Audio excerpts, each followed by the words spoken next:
ಗೌರವಾನ್ವಿತ ರಾಜ್ಯಪಾಲರನ್ನ ಭೇಟಿ ಮಾಡಿ ಕರ್ನಾಟಕದಲ್ಲಿ ಆಡಳಿತ ಕುಸಿದೋಗಿ ಗೂಂಡಾ ರಾಜ್ಯ ಆಗಿದೆ. ಹೇಳೋರು ಕೇಳೋರು ಯಾರೂ ಇಲ್ಲದ ಪರಿಸ್ಥಿತಿಯಲ್ಲಿ ಒಂದು ರೀತಿ ಜಂಗಲ್ ರಾಜ್ಯ ಆಗೋಟಿದೆ ಕರ್ನಾಟಕ. ನೀವು ಕರ್ನಾಟಕದ ಮೊದಲ ಪ್ರಜೆಯಾಗಿ ಎಲ್ಲ ಆದೇಶಗಳು ನಿಮ್ಮ ಹೆಸರಲ್ಲೇ ಹೋಗ್ತಾ ಇದೆ. ಆ ದೃಷ್ಟಿಯಿಂದ ಕರ್ನಾಟಕವನ್ನು ಈ ಗೂಂಡಾ ರಾಜ್ಯದಿಂದ ಕಾಪಾಡಿ ಅಂತೇಳಿ ಗೌರವಾನ್ವಿತ ರಾಜ್ಯಪಾಲರಿಗೆ ಮನವಿಯನ್ನು ಕೊಟ್ಟಿದ್ದೀರಿ. ಮೊದಲನೇದು ಹೇಟ್ ಸ್ಪೀಚ್. ವಿಧಾನಸಭಾ ಅಧಿವೇಶನ ನಡೆಯುವಂಥದ್ದು ಬಿಲ್ಗಳಿಗೆ, ಪ್ರಮುಖವಾಗಿ ವಿಧಾನಸಭೆ ಪಾರ್ಲಿಮೆಂಟ್ ಇರೋದು ಬಿಲ್ ಮಾಡೋಕ್ಕೋಸ್ಕರ ಮೊದಲ ಆದ್ಯತೆ. ಆದರೆ ನಮ್ಮ ಗೌರವಾನ್ವಿತ ಸ್ಪೀಕರು ಮತ್ತು ಆಡಳಿತ ಪಕ್ಷದ ಮುಖ್ಯಮಂತ್ರಿಗಳು ವಿಧಾನಸಭೆಯಲ್ಲಿ ಚರ್ಚೆ ಮಾಡೋಕ್ಕೆ ಅವಕಾಶ ಕೊಡಲಿಲ್ಲ.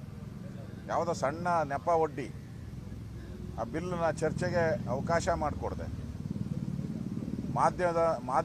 ಮಾಧ್ಯಮ ಮತ್ತು ಸೋಷಿಯಲ್ ಮೀಡಿಯಾ ಜನಗಳು ಯಾವುದೇ ವಿಚಾರ ಮಾತಾಡಿದ್ರು ಅವ್ರ ಮೇಲೆ ಕೇಸ್ ಹಾಕ್ಬೋದು. ಅಷ್ಟು ಕಾನೂನುಗಳನ್ನು ತಂದಿದ್ದೀರ.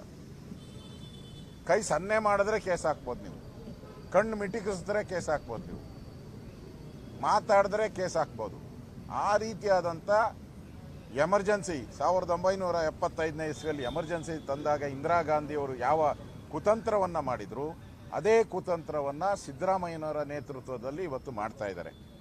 ದಯವಿಟ್ಟು ಇದಕ್ಕೆ ಸಹಿ ಹಾಕಿದ್ರೆ ರಾಜ್ಯದಲ್ಲಿರುವಂಥ ಮಾಧ್ಯಮ ಮಾತಾಡುವಂಥ ಹಕ್ಕು, ಪೊಲಿಟಿಕಲಿ ನಾವು ಏನು ವಿರೋಧ ಪಕ್ಷಗಳು ವಿರೋಧ ಮಾಡೋಕ್ಕೆ ಭಾಷೆಯನ್ನು ಉಪಯೋಗ ಮಾಡ್ತೀರಿ, ಅದು ಎಲ್ಲ ಕೂಡ ಪೊಲೀಸರ ರಾಜ್ಯ ಆಗೋತದೆ. ಪೊಲೀಸರು ಸರ್ಕಾರದ ಚಿತಾವಣೆ ಮೇಲೆ ಯಾರ ಮೇಲೆ ಬೇಕಾದರೂ ಕೇಸ್ ಹಾಕ್ಬೋದು, ಎಲ್ಲರನ್ನೂ ಜೈಲಿಗೆ ಕಳಿಸ್ಬೋದು. ಹಿಂಗಾದರೆ ಪ್ರಜಾಪ್ರಭುತ್ವ ಎಲ್ಲಿ ಉಳಿಯುತ್ತೆ? ಅದರಿಂದ ಈ ಕಾಂಗ್ರೆಸ್ ಮಾಡಿರೋ ಈ ಕುತಂತ್ರದ ಬಿಲ್ಲನ್ನು ದಯವಿಟ್ಟು ಸಹಿ ಮಾಡಬೇಡಿ. ಇದು ರಾಜ್ಯಕ್ಕೆ ಮಾರಕವಾದಂಥ ವಾಕ್ ಸ್ವಾತಂತ್ರ್ಯವನ್ನು ಕಸಿದುಕೊಳ್ಳುವಂಥ ಒಂದು ದುರುಳ ಬಿಲ್. ಈ ದುರುಳ ಬಿಲ್ಲನ್ನು ದಯವಿಟ್ಟು ಸಹಿ ಮಾಡಬೇಡಿ ಅನ್ನೋ ವಿನಂತಿಯನ್ನು ಮಾಡಿದ್ರಿ. ಭಾಳ ಪ್ರಮುಖವಾಗಿ ಜನಾರ್ದನ್ ರೆಡ್ಡಿ ಮೇಲೆ ಆಗಿರುವಂಥ ಹಲ್ಲೆ, ಗುಂಡಿನ ದಾಳಿ ಮತ್ತು ಅಲ್ಲಿ ಆಗಿರುವಂಥ ಕೊಲೆ, ಕಾಂಗ್ರೆಸ್ ಕಾರ್ಯಕರ್ತನ ಕೊಲೆ ಕಾಂಗ್ರೆಸ್ ಪಾರ್ಟಿಯವರೇ ಮಾಡಿದ್ದಾರೆ. ಯಾರೇ ಮಾಡಿದ್ರು ಕೊಲೆನೇ. ಈಗ ತನಿಖೆನೂ ಕೂಡ ಹಳ್ಳ ಹಿಡಿದ್ಬಿಟ್ಟಿದೆ. ಯಾರು ಚಿತಾವಣೆ ಮಾಡಿದ್ರು, ಯಾರು ಇದರಿಂದ ಇದ್ದಾರೆ, ಅವ್ರನ್ನ ಯಾರು ಅರೆಸ್ಟೇ ಮಾಡಿಲ್ಲ. ಎಲ್ಲರನ್ನೂ ಕೇಸನ್ನು ಮುಚ್ಚಿ ಹಾಕುವಂಥ ಪ್ರಯತ್ನವನ್ನು ಮಾಡ್ತಾ ಇದ್ದಾರೆ. ಇದನ್ನು ಕೂಡಲೇ CBI ತನಿಖೆ ಕೊಡಬೇಕು, ಸತ್ಯ ಸಂಗತಿ ಹೊರಬಡಬೇಕು. ಇಲ್ಲಿನ ಪೊಲೀಸರು ಒಂದು ರೀತಿ ಸರ್ಕಾರದ ಕೈಗೊಂಬೆಗಳಾಗ್ಬಿಟ್ಟಿದ್ದಾರೆ. ಇವರಿಂದ ನ್ಯಾಯವನ್ನು ನಿರೀಕ್ಷೆ ಮಾಡೋಕ್ಕೆ ಸಾಧ್ಯ ಇಲ್ಲ. ಆದ್ದರಿಂದ ಈ ಕೇಸನ್ನು CBIಗೆ ಕೊಡಬೇಕು ಅಂತೇಳಿ ಗವರ್ನರ್ಗೆ ವಿನಂತಿಯನ್ನು ಮಾಡಿದಿರಿ.